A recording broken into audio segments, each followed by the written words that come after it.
And we are live. My name is Anthony Krysiewicz, and I have the pleasure once again to be sitting next to the extremely talented, the extremely smart, the well-versed, he knows his wine, he knows his music, Mr. Trey Busch from Sleight of Hand Cellars. How are you doing, sir? Oh, shell-shocked after last night, but surviving as we all should. You know, isn't it kind of sad that during the moment we laughed about it, and then afterwards we were like, what? We shouldn't have laughed. Like there was nothing funny about it. There really wasn't anything. There wasn't anything funny about it at all last night. But I mean, you could either lament about it or, I think laughing is a defense mechanism, I guess. Well, listen. There's a reason we're here, right? This is something new. It's episode 2. I kind of rhyme there. I'm good at that. This is episode 2. We are now into episode 2 of Let's Talk Vinyl with Anthony and Trey, and let's explain the concept if you're new to the show. First of all, I need to make a big thank you. Our last show did extremely well out in Spotify world. Not so good in iTunes. We're going to get there. On Spotify, we had over 2,600 listens. And on iTunes, we had over, I think it was pretty close to 1,000. And everything all together, we're pretty close to about 3,400 listens as of today. So thank you for everyone that's listened and tuned into the show, because the reason we're doing this and talking is because we're hoping that people are listening. And I appreciate those numbers. Now, let's explain the rules of the show. It's real simple. We're here to talk about Pearl Jam, which if you're watching the show or listening, that's probably why you're here. And what we do is Trey is the aficionado, the know-it of everything when it comes to wine. So I went to him and said, listen, let's come together with music and wine and see what we can do. And we came up with the show. So we're going to drink some wine. We're going to talk about a Pearl Jam song. Tonight's song was my selection, the song Release, which we'll get into. But we also are going to be drinking some wine. Trey, why don't you tell us about the wine we're drinking tonight? Thank you, Anthony. First, I really want to say all my hearts and thoughts and prayers go out to my brothers and sisters in Sonoma and Napa currently, who are dealing with some of the most horrific wildfires that they have seen in either of those counties. By all accounts, it's worse than 2017, which is only 3 short years ago. And which leads me to the wine that I decided to pick out tonight. 3 years ago, my good friend Jeff Bundschu's winery, Gundlach Bundschu, was almost completely destroyed. His parents' home on the property was burned to the ground. Jeff was able to get his parents out 30 minutes before the fire swept down the hill, hit their house, lost everything in the house. They thankfully got the firefighters up there in time to save the rest of their property. But their property is called Gundlach Bundschu, and it is a very, very famous winery in Sonoma. Jeff is the 5th generational owner of the winery. His family immigrated from Europe in the the middle 1800s. Wow. They came around the Cape Horn and came up the coast and went to San Francisco. I think they made some money in gold. I believe they started a brewery to make beer for all the miners at the time that were in California for the gold rush. And with some of that money, they bought the current piece of property that they're still on today in Sonoma. And they started a winery there. And I think they're like the 5th or 6th oldest bonded winery that's still around today in California, in the U.S. actually. And so my good friend Jeff Bundschu, this glass of Merlot is for you. They are one of the best Merlot producers in the United States. They were one of the champion producers of the grape varietal back in the 70s and 80s, before it was really a well-known varietal. And it's one of the varietals that we grow up in Washington State as well. And so we brought Jeff up here 2 years ago for a panel on Merlot. We had California winemakers, we had winemakers from Bordeaux, and we had our Walla Walla panel up. And that relationship that Jeff and I have, he has a music festival in Sonoma every year called Huachica. It comes from just killer bands. It's usually a 2-day festival in June. It's canceled this year, obviously. Last year, we brought it up to Walla Walla. Had Yola Tango and Robin Hitchcock and Waxahachie and A bunch of killer bands. Fruit Bats, Eric Johnson for the Fruit Bats is up here. And so he's a huge lover of music.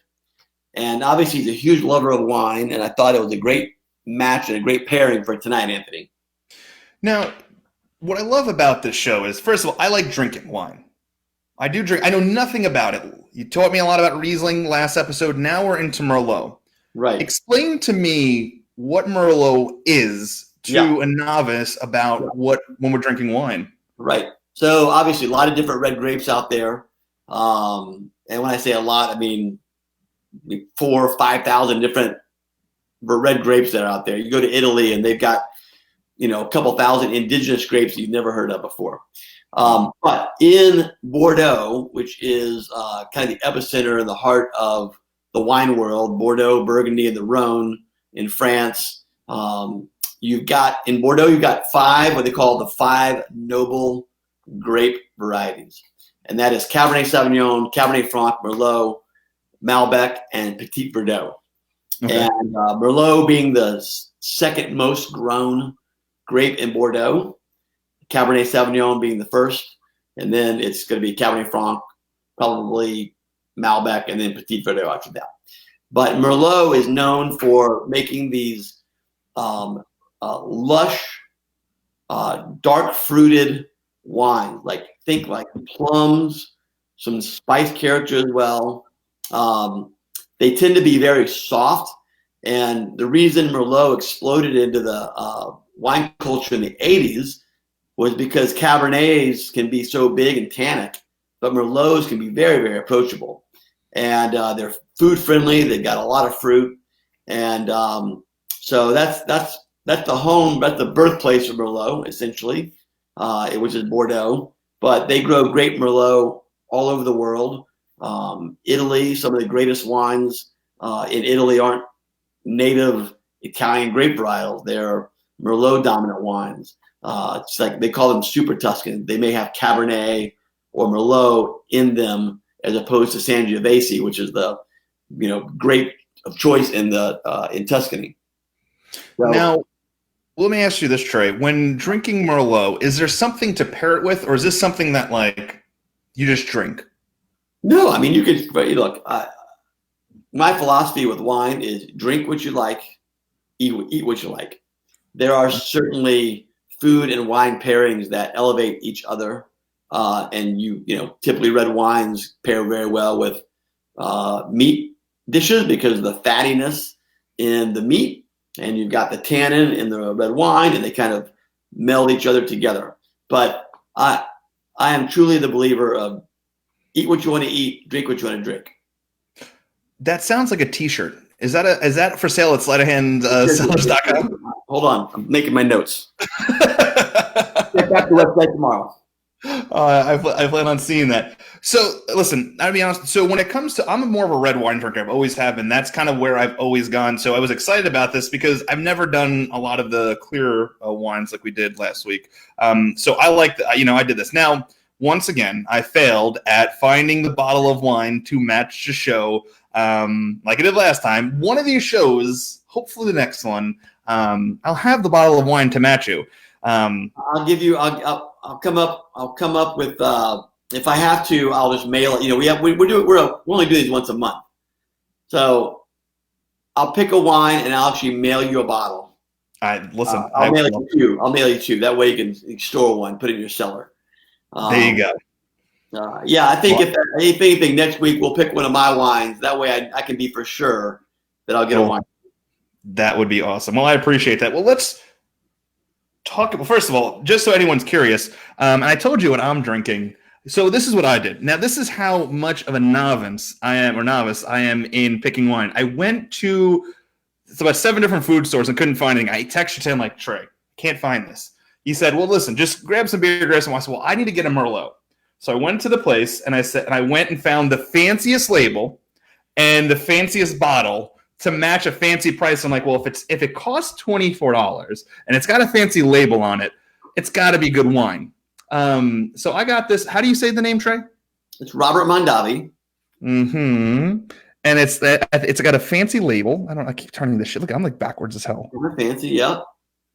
Oh, Jesus. Let me look at that. Does that say aged in rum barrels? Yes. Nope. No. Nope. We're gonna send you some real wine.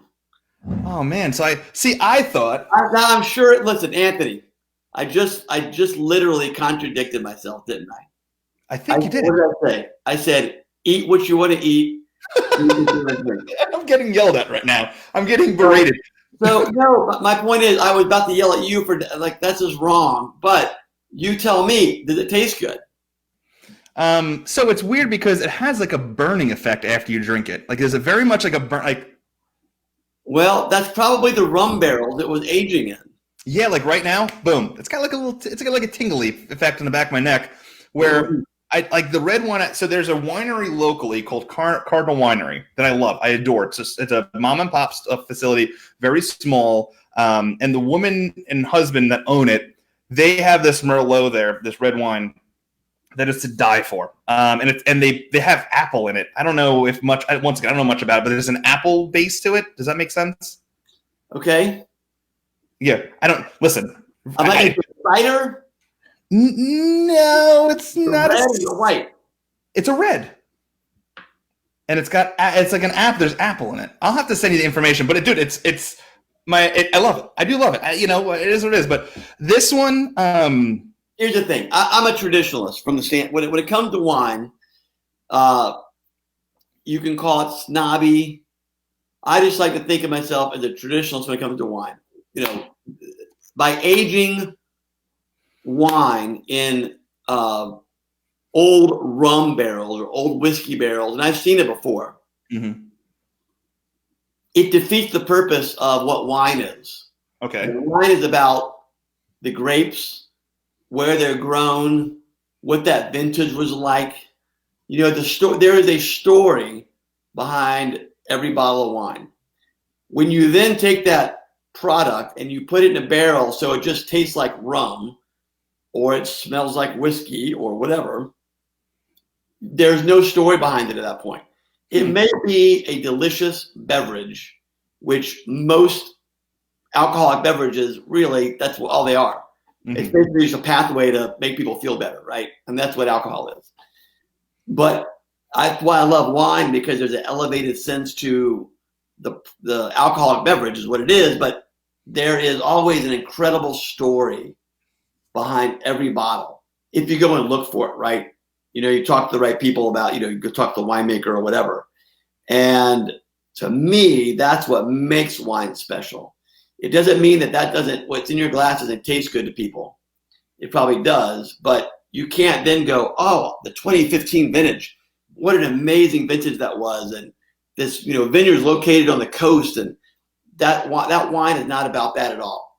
That wine is a beverage for people to, and make people who probably love rum are like, oh my God, this is fucking great.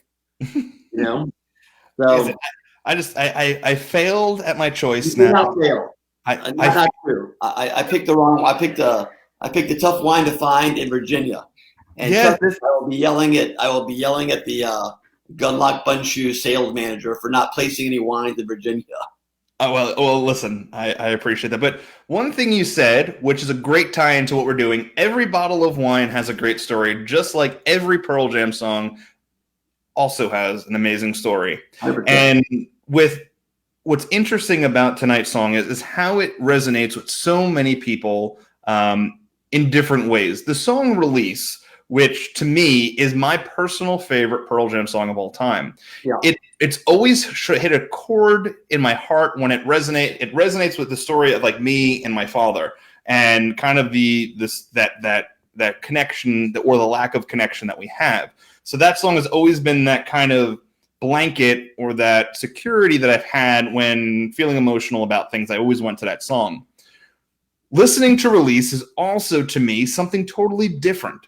Release has been, for me, I've seen it open a lot of shows.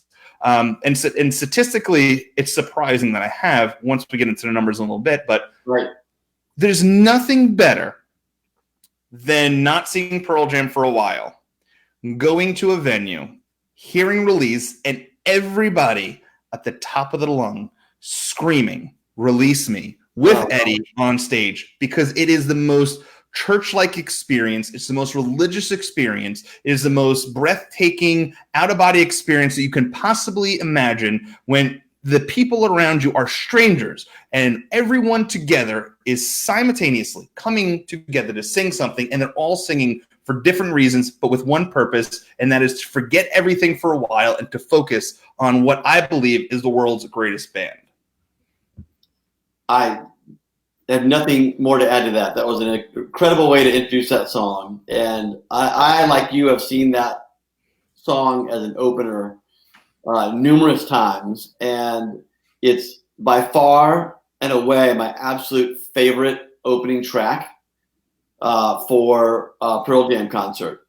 I love when, and this would be a fun poll that you should run sometime if you haven't already, Anthony, is, do people prefer the slow burn, of a Release into a, 2 or 3 slow songs before it gets going? Or do people prefer, opening up with Go, or, you know what I mean? Like, I personally love the slow burn, where you just get to ease into it, because even the slower song for Pearl Jam always they feel like, because Eddie's a surfer, they feel like riding a wave of it. It builds and builds and builds. And when it gets to that chorus part, and Release is very much like this, even though it's a slow song, it carries so much power and emotion with it that you can't help but feel it.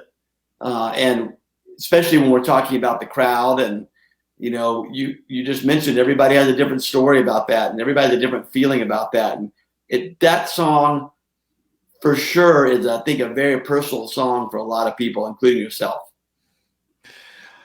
Yeah, it is interesting how, I don't know. I don't believe in the idea that shit happens by accident, right? Like, this song, Release, to me, there's so many stories, but I'm going to give you my personal favorite story in as short of a possible, because it's a long story, in short of possible reason as possible. So I got to meet Eddie in 2011, and he motivated me to get back into my passion of getting back into photography. And from the drive from New York back to Virginia and having this conversation with Eddie, it gave me a goal of photographing Pearl Jam. At the time of seeing Eddie Eddie Vedder solo in New York, I wasn't talking to my father. So from 2011 to another time, my relationship with my father got better. I tried desperately on every tour, going anywhere in the country, trying to photograph Pearl Jam, and was declined so many times, just because my credentials didn't match up with what they needed for me to photograph the band.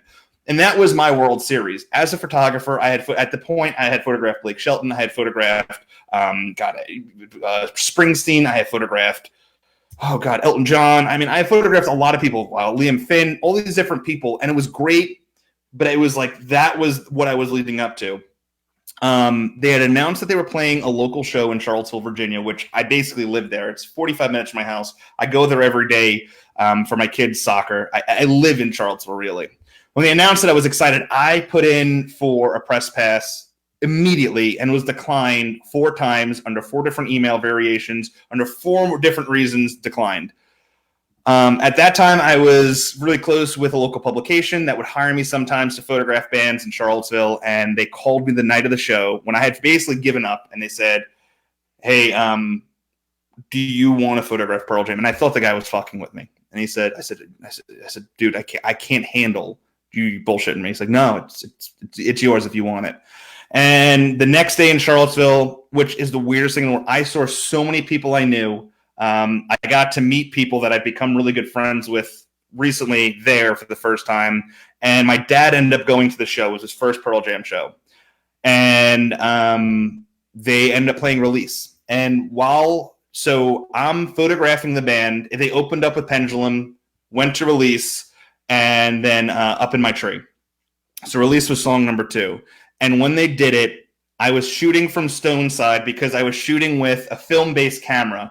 I wish I had one of my pictures, but I had 3 cameras. I shot my digital camera for the job that I was hired to do, but I also brought an Nikon camera that was from the 60s. That was a 120 base fill camera that had no bulb that I was trying to get an artistic shot from, which I ended up getting. I think, did I send you one of those pictures? No, I need to see those, buddy. Yeah, I'm going to send it to you. And actually, if Brian Meth ended up making a post long, so anyway, I don't want to get too much into it. But anyway, while the song was going on, I heard the chords. I didn't think they were going to play it. Pendulum opened, and now Pendulum did fall into Release many times during the tour, but I didn't want to get my hopes up. When they played it, dude, I cried profusely. Within 4 feet of Stone Gossard, within 6 feet of Eddie Vedder, and trying to take photographs. Try to take photographs. I took some great photos, but this moment of this song meant the world to me. And my dad was in the crowd. My dad was there. It was the only time he saw Pearl Jam. It was local. He came. It was my wife, my son, and my dad who came. My son went to a couple shows with me that tour.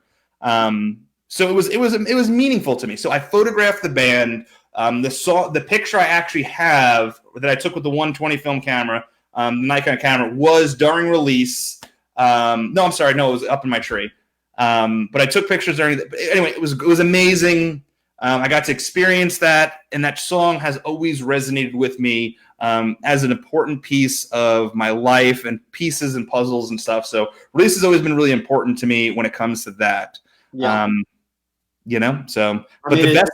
It's an amazing story from Ed's standpoint too, and obviously the Pearl Jam fan community has heard it, plenty of times. But there's just so much emotion and meaning in that song to him personally, and he conveyed that in the song.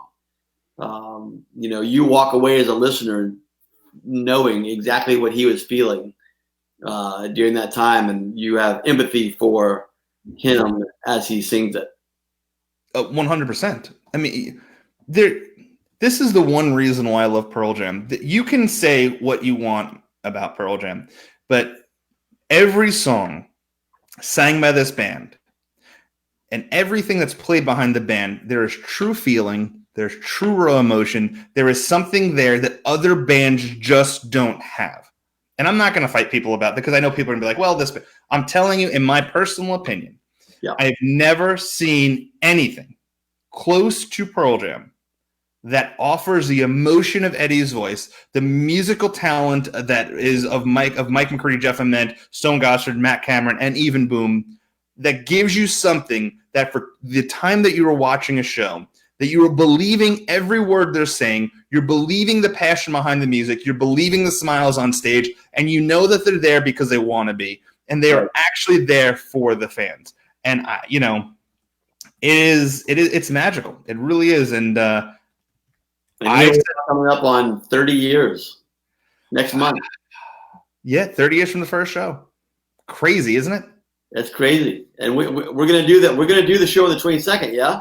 That is correct. The next show will be on October 22nd. It is going to be with the song Alive, which is probably the most iconic song from that era. I'm looking at my calendar real quick, see what date that's on. That's a Thursday. Perfect. Works for me. Yeah. Great. So I will put that in the books.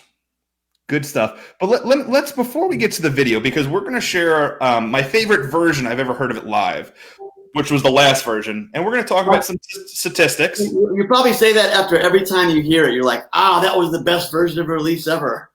And so that's why you're playing the last time you heard it. Yeah, well, there was just something magical about the Fenway shows. I agree. And the second group the first group of Fenway shows are great, but the 18 Fenway shows were incredible. They were. So before we play that, let's break down the lyrics. So the first verse is, I see the world, feel the chill. Which way to go, windowsill? I see the words on a rocking horse of time. I see the birds in the rain. You know, poetry at its finest. I mean, these are where the words really hit home for a lot of people, including myself. Oh, dear Dad, can you see me now? I am myself like you somehow. I'll ride the wave where it takes me. I'll hold the pain, release me. And then the last verse, and it's crazy how simple the song is and how powerful it means. Oh, dear Dad, can you see me now? I am myself like you somehow. I'll wait up in the dark for you to speak to me. How I've opened up, release me. Release me, release me, release me. Yeah. Well, look, if that moves you to repair some damage done or repair some relationships while you still have the ability to do so, which, Eddie did not have that ability. He, unfortunately, his real dad died before he actually knew he was his real dad. And so that's, he didn't have that luxury like you do. So I'm glad you were able to make those repairs that were necessary, especially for your kid too, Yeah, no, definitely. Yeah. So before we get into some statistics of the show, we are going to bring it to my favorite version of the song. And it might be, like Trey said, because it's the last time I heard the song, but I do believe this is pretty powerful. This is from Fenway, 2018. It is the last time the song was played. And the scary part about that was the last thing Eddie said at Fenway Park was, this is going to be the last time we play for a while, not realizing that those words probably meant a lot longer than he thought. Yeah. I see the world, feel the chill, which way to go, with those in. I see the world on a rocking horse of time. I see the words in the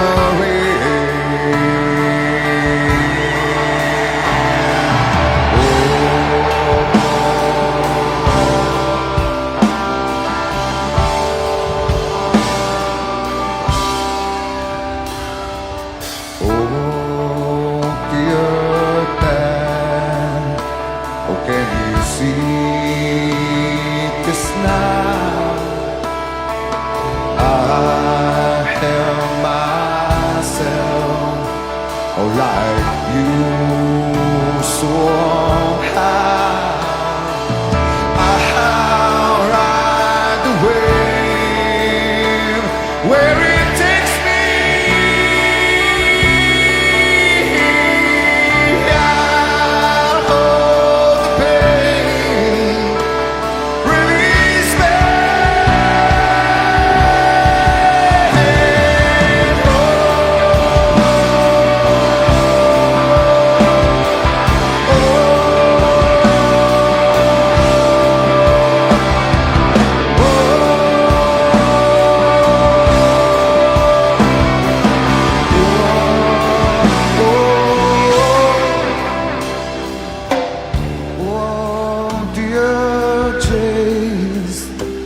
Can you see or sigh? Oh, I am myself like you. Somehow I'll wait up in the dark for you to speak to me. I'm opened up. Release me. Release me. Release me.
Yowza. I haven't gotten chills like that in a long time. Yeah, that's a hair-raising moment. Yeah, it really is. It's sad. God, what I wouldn't do to be able to be with my friends at a Pearl Jam show right now. Right. It is as this whole thing drags on and all the live music that we're just missing out on in general. I mean, I'd go see a bar band. Yeah. Just to get some live music right now. So, but here's hoping that 2021 actually happens.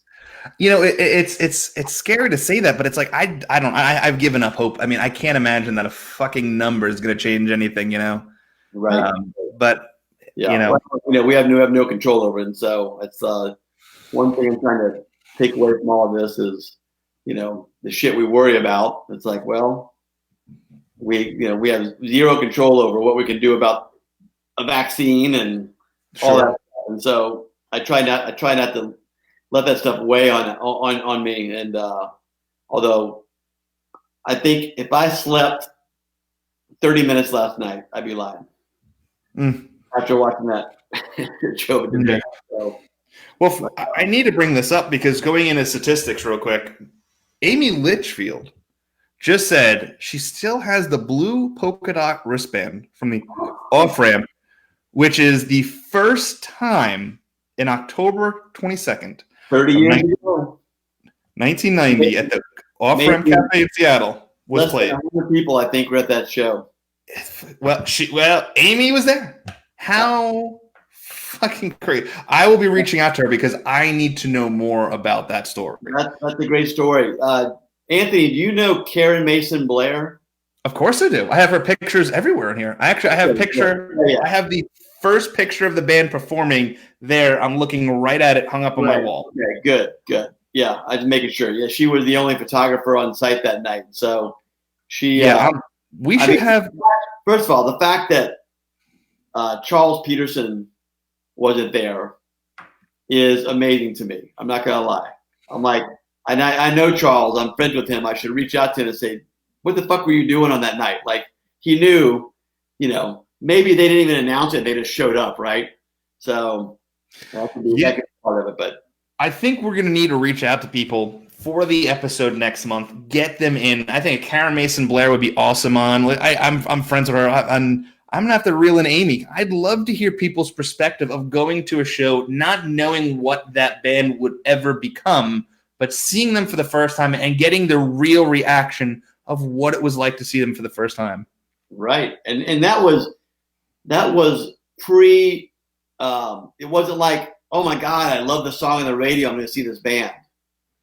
That was, well, I like Mother Love Bone, I'm assuming, right? I mean, maybe she was friends with somebody who knew somebody that was friends with Stone or Jeff, but of course, you should, or Ty Willman, who was in, what was the opening band for that show? Inspector Love.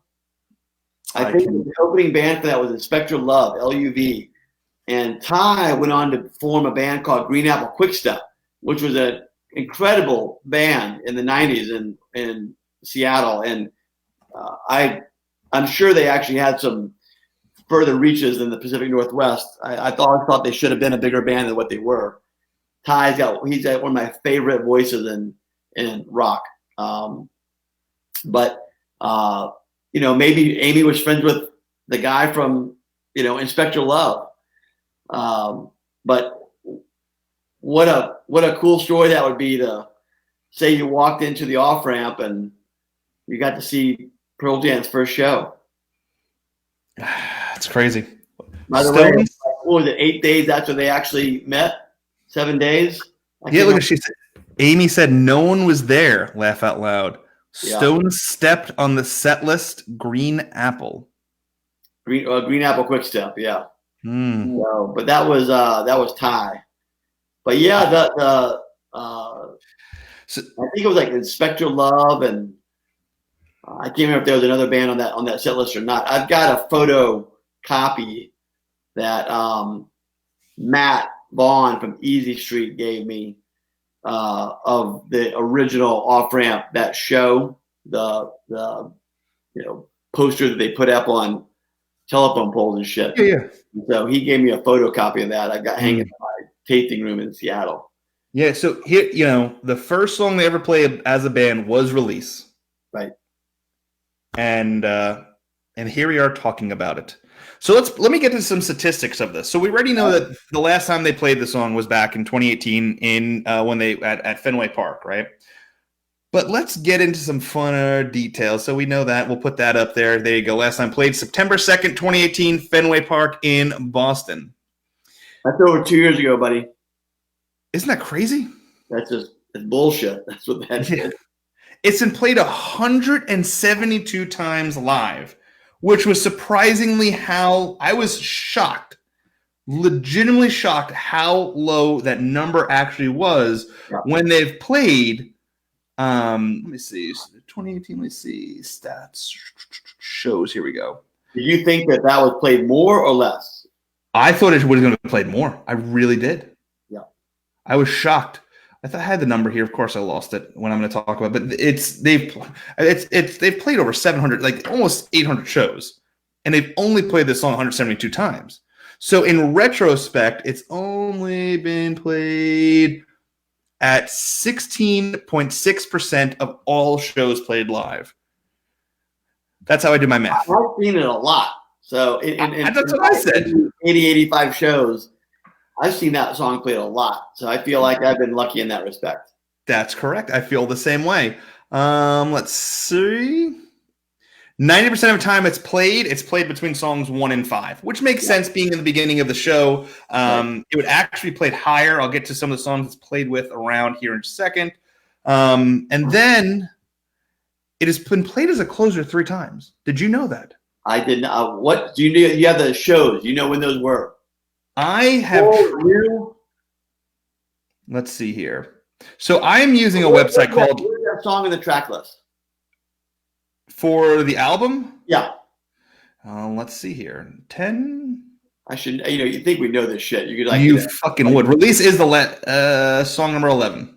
Okay, last song. Mm-hmm. All right. Once, Even, Full, Alive, Why Go, Black, Jeremy, Oceans, Porch, Garden, Deep Release. Yep. So maybe do you remember when they played 10 in Philly back in I think it was 16. Yeah, but they played that in the middle of the set list though. No, but my point being was they had only done that. They had done that once before. Yeah. And my guess is it was during the first album, and it was probably, those are all the songs they had. So. Let's see. That's interesting. I don't know. Yeah. I have to look. But I couldn't find any information because the website I use is called livefootsteps.com. It is a website that has used Pearl Jam live statistics throughout its consistent career, which I love. Let me get that record off your face, by the way. So here's some cool stuff. The most songs that have ever been played before release was Pendulum 8 times. Porch has been played before it 6 times. Deep 3 times. Throw Your Arms Around Me was 3 times. Long Road twice, which makes sense. I've seen that. Long Road into Release is actually good. I love that. It's a great. Oh my god. Yeah. Then I didn't know Low Light opened before Release. That is something I'd love to see. Don't Be Shy into Release. Never saw that. That'd be interesting. Dead Man into Release 2 times, and then Sometimes into Release. So great. Yeah. Yeah. And then most of the now it's interesting the songs that come after Release. Go is the most popular song to be played after Release with 24 times. Even Flow is the second most popular song to be played after Release with 23 times, followed by Last Exit with 17 times, Animal 9 times, Hail Hail 8 times, Corduroy 7, Why Go, Elderly Woman once, and Worldwide Suicide. Kind of breaks that mold of the most songs played right after Release. So it's interesting to see the different versions of other songs that fit into Release because a lot of those songs are different playing formats or different feels, different timing. So it's interesting how they can fit so many different songs in so many different ways with Release. I did find it's interesting that's because I think in general Eddie's writing these set lists, And it's got to be how he's feeling, right? What's he feeling about that night? Like, is he all fucked up? Does he feel like, I need to like slow burn this in, and follow this another slow song? But I've seen it followed up with Go a couple times for sure. And there's no wrong Pearl Jam set list, is there? I don't think so. I've never once in my life said, I found out where it was played. Where was a closer? I think I found him. All right.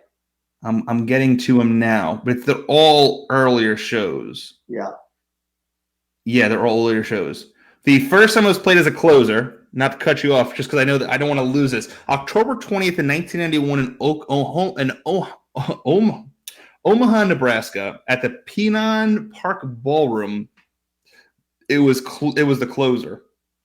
October of 91, almost a year to the date of their first show. Yep, and it was a simple show. Wash once, even flow alive. Jeremy Deep release. That's how the show went. The next time it was played was in November 4th in Amherst, Massachusetts, at the Student Union Ballroom, which I've actually been there. And it's interesting because it was a 10-song set list, and it closed right after Porch. So it went Porch to release. Wow. Interesting. And then the last time it was played as a closer was in 1992 in New York at the Limelight, April 12th. And this is a weird one. Listen to how the show ended. This is 92? 92, April 12th, 1992. This was right before I saw them in Athens, Georgia. They played the middle of the end of April. I can't remember the exact date in Athens. You can probably look that up too. But what does that set look like? So opens with Oceans. I'm only saying that it opens with because it's unique to see what it closes with. So the first set list, the first part of it, it's been so long, ends with Porch. The only encore is Leash, Rocking in the Free World, I've Got a Feeling, and then Release. Wow. I need to hear the show. What date was the MTV Unplugged? Because that was April 92 as well. Correct. So they played MTV, More Theater. That was in New York. Wasn't that in New York? Yeah, it was at Kavanaugh Studios or something like that. Yeah, it's not on here. I don't know why it's not on this list. If only we had a. Oh, you know what it is? Because it didn't play Release during it. That's what I'm looking at everything that Release was played on. Release on there. Okay, all right, I got you. Yeah, that's why I'm like, well, that makes no sense. But now it does make sense because they did not play Release during that time. Okay, yeah. Cool. Makes sense. Now I'm understanding. But it's interesting that when you look at these statistics about like where it's played, how it's played, and stuff like that, but 3 times as a closer, interesting. And it's never been done again. Now, I do have this. It was a tag in a song. Do you know what song was tagged in 1993 in New Orleans, Louisiana? No. So it was a tag in Black. What?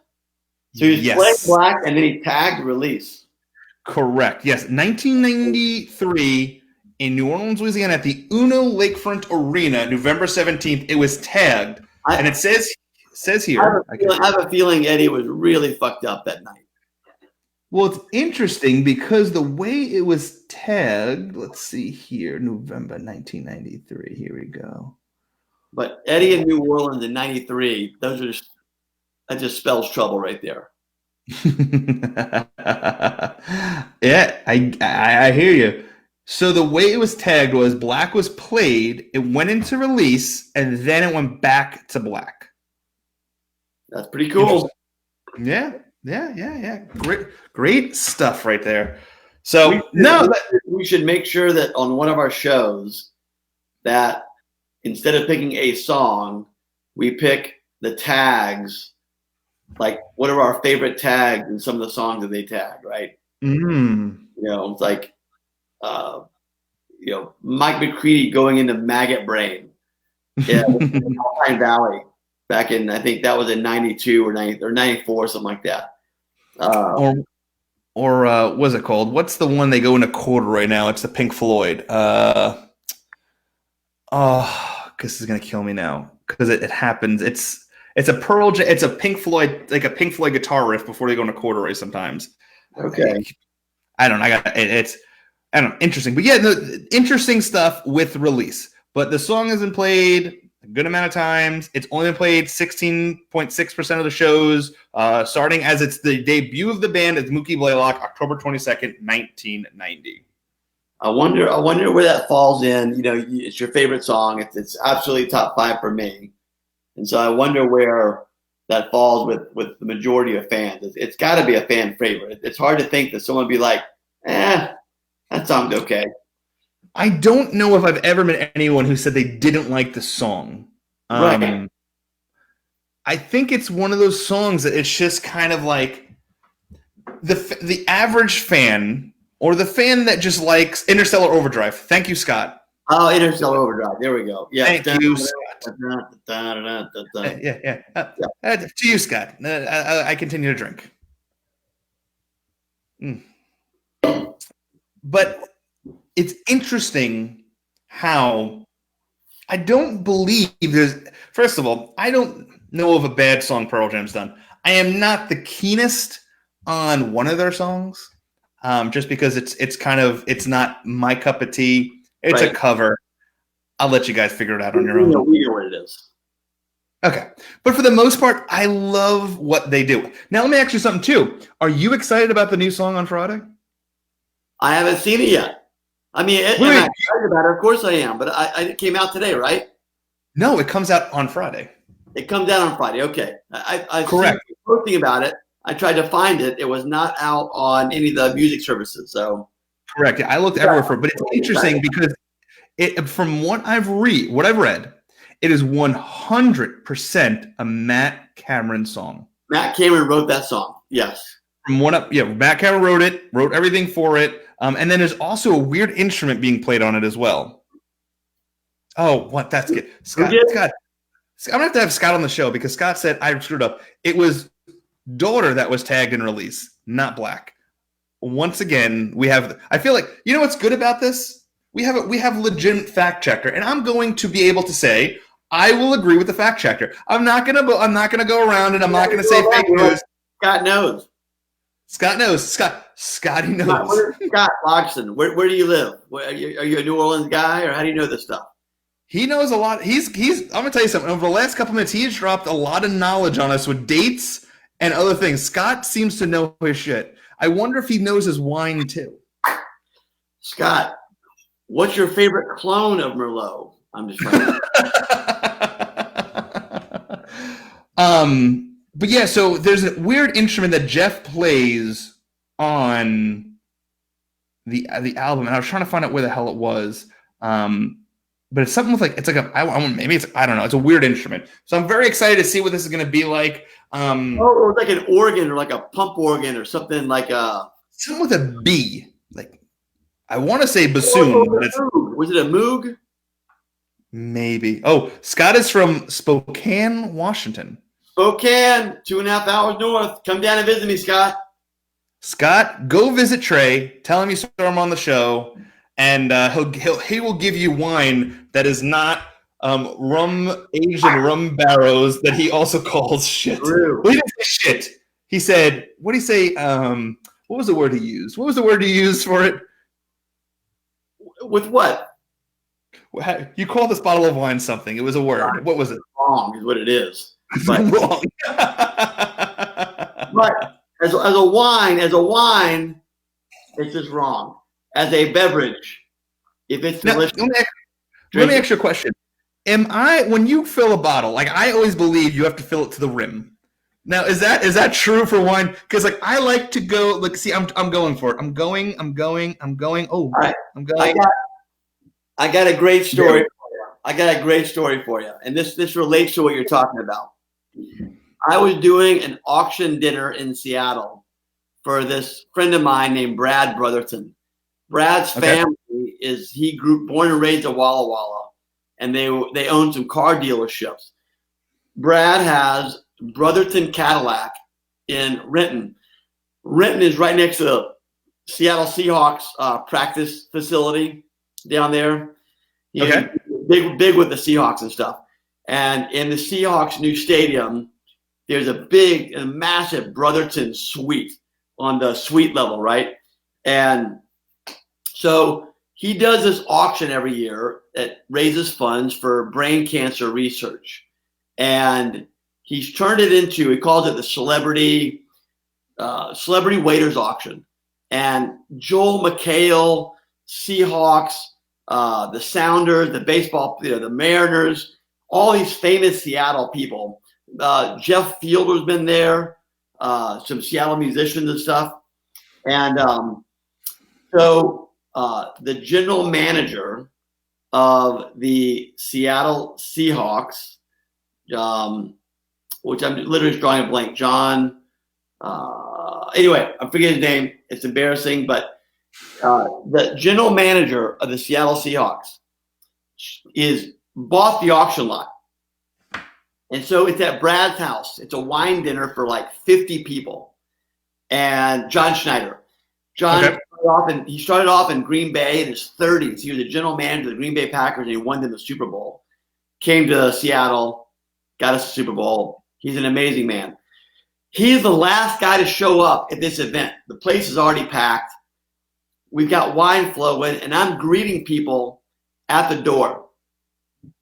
John comes out of his car. He's got an Uber driver with his wife, and he has a roadie. It's like a fucking 7-Up Big Gulp. And it's got to be 75% bourbon or rum and 25% 7-Up. I mean, I can smell it, right? Like a 7-7 or something. But he shows up and he's like, "Hey, what's going on, man?" And I was like, "Oh, what's going on, John?" I was like, it looks like you already have a drink, but I've got some wine if you want to try some. And he's like, "Absolutely." So I've got one of these glasses, right? And I poured him a proper pour. And a proper pour is like to here with this wine glass. So that's a proper pour. A proper pour. This is not a proper pour. So you can do this. Not a cheers, but you can swirl it. I'll cheers you anyway. Yeah, but there you go. Yeah, cheers. I can swirl. The reason is you can swirl it, right? Regardless, I pour him a glass of rosé, okay? Pour it right to here. And he looks at me, he's like, "Oh, you're a glass half empty kind of guy, I see." And I'm like, "Oh, okay." And I pour that glass of rosé all the way up to the rim. He's like, "That's more like it." That sounds like my kind of guy. He hung out in the kitchen, so my buddy Chef Andre was in the kitchen the whole night, and I was, his sous chef or whatever, which means I didn't do shit for him because I don't know much about cooking like he does, but I was back there helping him out. John must have spent an hour back there with us just shooting the shit about the Seahawks while all the guests out there were having a great time, and I was going out and pouring wine for him and stuff. But he's a great dude. But to answer your question, there's no proper amount of wine to pour. If you're going to drink all that, fill it up. Well, that's absolutely great story. Now this gets to the point where, Trey, let me ask you: are you listening to anything new? What are you listening to right now? I just got the new Idols album, which is unbelievable.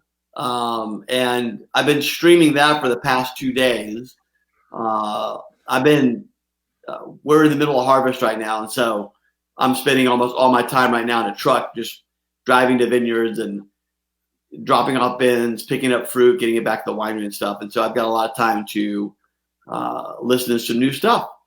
And the new Idols album is amazing, and it's for sure a top 5 album of the year for me right now. And between that and Gigaton, they see a lot of playtime in my truck for sure.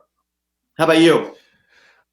So with the new show I've been doing with Rob. I've been digging into all these new bands.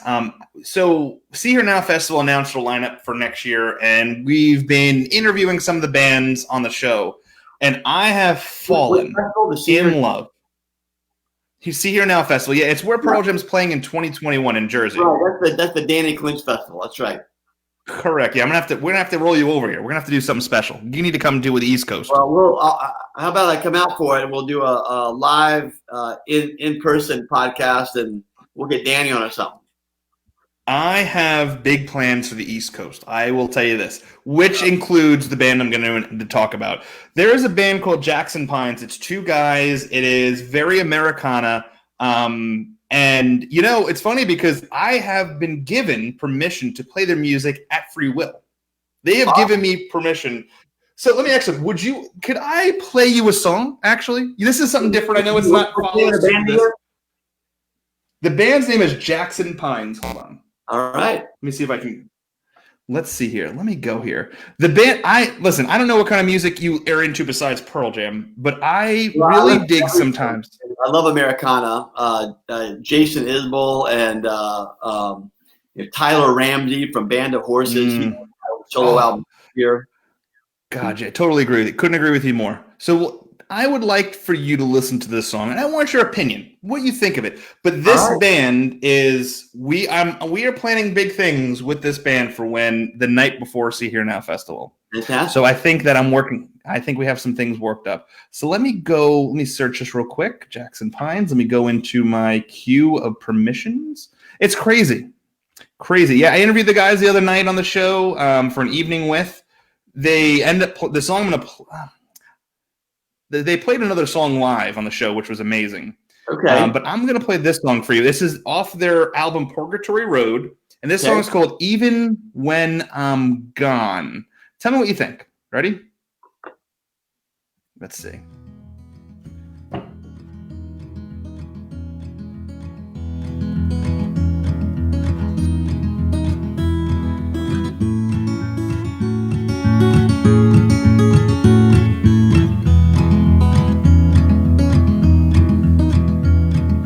Talk to me, help me see the things I cannot see. Help me be the man I could not be, even when I'm gone. Walks with me, line the steps and carry on with me. Shoot the moon right through the used to be, 'cause even when I'm gone, and I will dance with thee, even when I'm gone. Your face is all. Let me turn it down a little bit. That's amazing. Dude, I will tell you that we'll talk off air, but there's big things. I have big plans with guarantees for 2021. That opening, and I'm really excited about it. Opening guitar riff on that sounds like to be an Eddie Vedder. Dude, this guy's voice and their playing and their story and how they're just a young band and they're hungry and it's so fucking good. Some people are giving us some suggestions. Post a link to where we can buy that album from them. 100%. Yeah, they definitely need it because right now they could use any help. All right, this is one of my best buds. Taylor. What do you think of this Taylor Swift? It's so good. It's so good. Is it really? Is it really? You can laugh all you want, but that lady. Dude, that lady can write music. You may not like pop music, but she can write a fucking pop song, flat out. Our friend Amy said the new. One of my favorite albums of the past 10 years was the Ryan Adams cover. Oh gosh, of their 1989 album. Couldn't agree with you more. So He's an asshole. Love that. We can agree about that. But this goes back to Taylor Swift. Those are her songs, man. She is an incredible songwriter. And the new album I love it. is really good. You know what? I will listen to it. I love this. You listen to Jackson Pines, I'll listen to Taylor Swift, and we'll call it even. Let's see. Amy Lynchfield said Dirty Heads.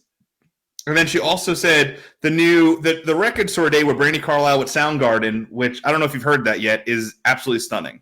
Yeah, I actually got that album on Saturday. Yeah, beautiful. God, and then I bought a bunch of stuff that day. Do you go to record store day, by the way? So I sold my entire vinyl collection a year ago because I just couldn't keep up with it. What? Yeah, dude. I mean, listen. I've shown you my house, my collect. If I was to keep my I had to basically. My wife was like, and she didn't say it directly, but she's like, "You gotta choose." Exactly, and I am not getting rid of my posters. Like that shit is just not happening. Well, the posters don't take up any room either, so. No, they're all up the floor. Well, I will tell you, I have a flat file that I'm probably going to end up having to buy another one. I emailed you my list. I sent you that link. I know, dude. I know. Trust me. I got 100 posters I'm trying to find a home for. There's only 2 posters that I need. That's it. I have everything. It's only 2, and the odds of me getting those 2 posters are almost slim to fucking none. And which ones are they? So it's the Pearl Jam 20 billboard print. That was a collaboration between Monk One. Yep. I forgot who the one is, but I want that one. And then the other one was the Charlotte, North Carolina show. A couple of years ago, I had the print, but a couple of years ago I fell on hard times and I had to sell that one. And it's eaten me up ever since. That's the only. That was what year was it? You said? No, who did that poster? That was a Monk one as well. Okay. That's the one where it's got like the hornets around it. That's right. I remember that. So yeah, so that one and then the only other thing that I'm in search of, and I'd be willing to sell or trade my Pearl Jam 20 misprint hoodie, which is like is very much a prized possession. I got the same one with the wrong dates on it. Oh yeah, dude, I'll never forget it. I bought it and they just pulled them down. Yeah, the wrong dates and everything. But the Pearl Jam 20 backpack has been something I've been looking for, like wanting for years. And I think it's one of those things like it's because I want to travel with it. You're talking about that Patagonia backpack? Correct. Yeah, I have the other one, the newer ones they put out. Have I showed you my closet before? Like the one with my 300 T-shirts and everything. Have you seen that before? I don't think so. I've got a closet of T-shirts too. So are you interested in seeing it real quick? Sure, absolutely. Yeah, I'll show you real quick. Hold on a second. Hold on. All right. Now I won't be able to hear you, but I'll be able to say this real quick. Hold on. Okay. All right.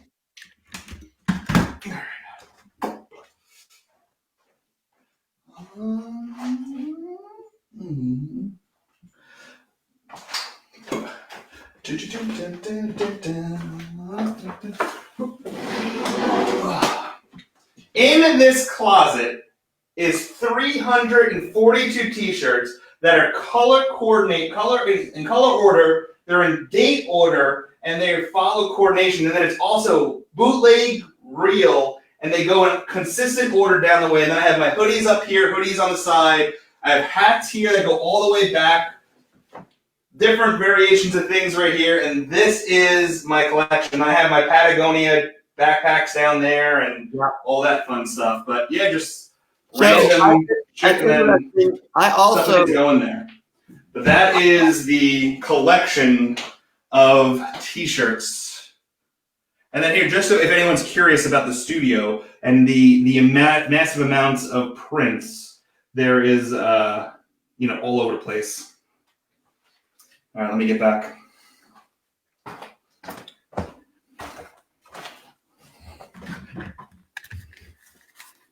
I was gonna say it's interesting you got them in color. They're color coordinated. Mine, way that I have in my closet downstairs. Although mine are hanging rather than folded, and I certainly don't have 340 T-shirts. But I bet I got a couple that you don't have though.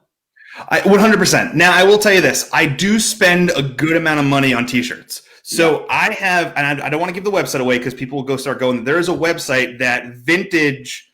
Let me see the sneakers next. That I have, like they sell vintage T-shirts, and I've gotten a lot of early '90s Pearl Jam T-shirts. I have one right now that is actually in a bag that I don't want to open it up until it gets professionally cleaned. But yeah, no, there's a lot of T-shirts I'm missing, but I have gone into the bootleg side of things because I do dig the bootleg side. I've gone into everything. Yeah, when it comes to posters and T-shirts, I find like those are the two things that describe memories of shows. Like those are the things that you have that bring you back to that memory. Like the tour dates from the show, the art from the show, because until they went to Mr. T-shirt, like everything changed as it progressed. Like there was different artists, there was different ways it looked. There were T-shirts that were double, there were extra large that fit like a small. There was, you know how it is. I mean, this is a size large, and it's like hanging off my shoulders, right? So back in the day, this is the right.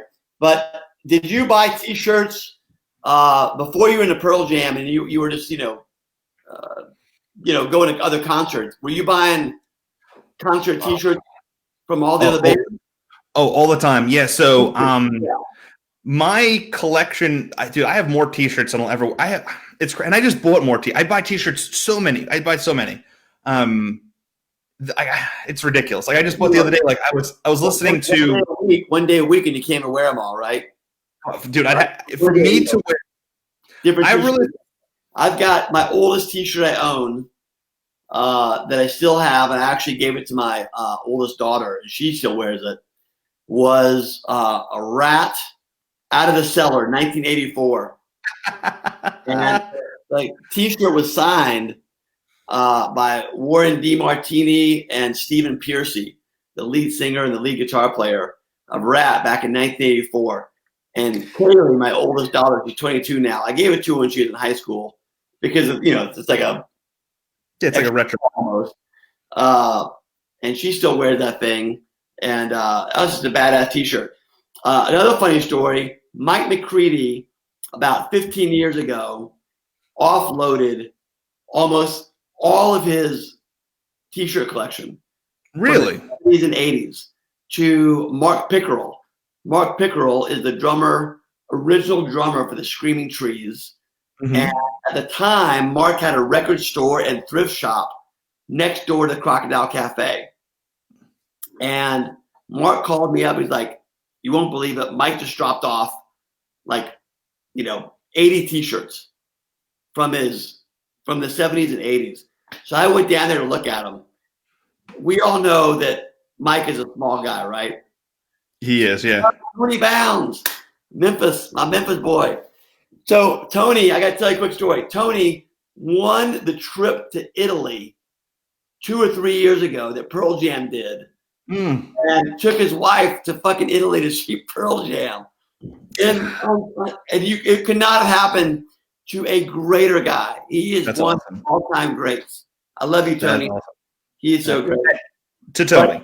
So I went to go look at all these T-shirts. Mike, as we know, is not a massive guy. He's a small stature guy. And in 1992, if he was 120 pounds soaking wet, I'd be lying. In 1982, if the guy was 100 pounds, I'd be lying. I remember the first band photo I saw of him in Shadow. And he was wearing, he was an 80s metal band, right? And he was wearing these, what were supposed to be tights. And they looked like parachute pants falling off of them. But these T-shirts, so these are all like basically size small T-shirts that have been washed 100 times. The only thing I bought that I could justify buying it was a size medium Cheap Trick shirt from 1980, and I still have it today. It's downstairs in my that's awesome in my closet. But yeah, there must have been 20 Kiss T-shirts in there. Wow. Some Black Sabbath. Oh man, so funny. So funny. Speaking of Mike McCready, for all you Pearl Jam fans out there, our friend Jack West, you guys remember Jack several years ago when he was a high school kid. Shit, he still is a high school kid, I think. He's young. Well, he got up on stage and played with Eddie on one of the East Coast dates. And since then, he's an incredible musician. He played my tasting room last year with Danny Newcomb. This was right after he played Easy Street Records. But Jack's got Mike McCready playing on his new single. So you guys have to keep an eye out for the new Jack West single with McCready on it. It's going to be pretty great. Well, Trey, I'm going to drop some information. Jack is going to be a guest on An Evening With on October 20th, where we're going to be breaking down his. I've always digged his music. I dig him as a person. I think he's got a bright future in front of him. So just to talk to him about where he's going and stuff. He's all over the place. He's up in the Pacific Northwest right now, doing some stuff. So yeah, so it's to be curious. But yeah, October 20th, he will be a guest on An Evening With. So I'm excited about that. London Bridge right now? I don't know. And the thing is, I don't want to say anything that I'm not allowed to. I don't know either. I was just guessing. I saw a Facebook post. He's getting on a plane coming to the West Coast, but he didn't tell me where he's coming. So I'll have to reach out to him to find out what's going on. Yeah, I don't know. Yeah, give him a call. He might be close to you, buddy. Maybe you're going to line something up. You might be able to line something up where you could have live music social distancing. Just saying. Well, I'm talking to Danny Newcomb about that. He's got a new album out as well, by the way. Is getting a ton of airplay on KEXP here in Seattle, which is the greatest radio station on the planet. So check out Danny's new album as well. Well, this is where we get to say our final word. There is one thing I'd like to bring up for anyone who's listening. And I don't want to do this, but I'm doing it because it's my kid. My son is, with tomorrow being October 1st and Breast Cancer Awareness Month, and typically I do something differently with a different organization, but because of separation, I do want to bring this up. My son is 10 years old. He's a goalkeeper, and he started a foundation last year called Keeper for a Cure. You go to keeperforacure.com. He has partnered with the Martha Jefferson Foundation here locally in Charlottesville, where he is raising money for the Phillips Cancer Center to help women who don't have the funds to get preliminary testing or to actually have the funds to actually have the treatments done necessary to help them with the fight in the battle of cancer, breast cancer, that is. So my son, who is absolutely a rock star at 10 years old, is doing this thing, and he's been amazing. He's been interviewing pro goalkeepers with the MLS and the UCL. But if you have an opportunity, and if you're willing to, and listen, anything counts. If you're willing to donate anything, please go to keeperforacure.com. Go to Current Project. There's a link there that takes you to a page that is all verified with the Martha Jefferson Foundation that's going directly to there. So if you can donate $1 or whatever you can to help him out, it would mean a lot to me personally. So I thank you for that. Make sure you put a link up so people see that too. 100% will. Listen, Trey, I'm going to tell you something. I absolutely adore the time we have together. And I'm not saying that because I've just basically drank a whole bottle of red wine. And it's funny because I'm going to have, God, whatever. Yeah. I do. I adore our time together. I appreciate everyone who's watching. If you can't finish a bottle of wine, I don't want to know you. Dude, that's a t-shirt too. You've basically produced 2 t-shirts on this show. So I expect those. I expect those on the website tomorrow. SFHcellars.com. Check it out. Well, listen, the future is bright. We will be doing a show next month on the 30th anniversary of Pearl Jam's playing for the first time ever, and the first song they ever played was released. We talked about it tonight. And once again, thank you to everyone who's tuned in on Spotify and iTunes. I really appreciate it. We really appreciate it. And once again, check out sleightoffhandcellars.com, right? That's SFHcellars.com. You can just check them out. You should use that Google button. Goggle it. On the line, check it out, as Vince Vaughn once said in the internship. But once again, I appreciate everyone for tuning in. This has been a fun show. Trey, I can't say enough good things about you. I appreciate everything, that our friendship. I'm telling you, once COVID hits, I see a bright future for this show. gonna be great, buddy. It already is. Well, until next time, I'm Anthony. That's Trey. I'll see you in a few weeks. Pearl Jam 30 with us. Yeah, we'll figure something out. We're gonna have a great show for sure next month. Yeah, and I plan on we're gonna invite some people next month, episode 3, alive. I will have a bottle of wine that matches Trey. I'm gonna send you. Let's think about this because I've got to figure out what wine. Well, we're doing the song alive, but I've got a special wine that I made that's a Pearl Jam related wine. So I'm going to send that to you, okay? Okay. I will be waiting. And you know what? I think I saw a hoodie on your website. I'm gonna buy that. I am gonna go all out I'll take the hoodie too. What size? We'll figure it out. I'm fat. Is that a size? I got you. All right. 2XL. All right. Well, listen. First of all, a lot of things I appreciate. All right. Well, appreciate all the feedback. A lot of great things on the webs on this. Until next time, I'm Anthony. That's Trey. This is Listening to Vinyl with Us. Talk to you guys soon. Peace.